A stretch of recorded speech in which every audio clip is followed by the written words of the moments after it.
ہمارے پاس اپنا کیا ہے؟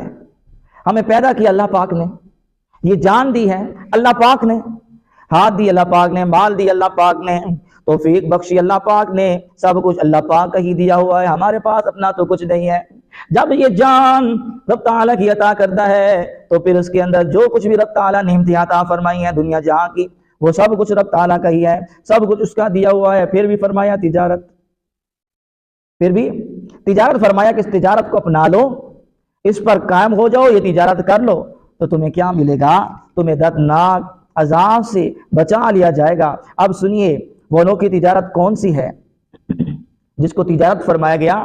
وہ انوکھی تجارت ہے کیا؟ وہ کون سی تجارت ہے اور اس میں ہمیں کیا کرنا ہوگا؟ مزید آگے فرمایا تؤمنون باللہ ورسولہ وتجاہدون فی سبیل اللہ۔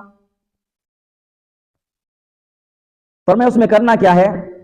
تؤمنون باللہ ورسولہ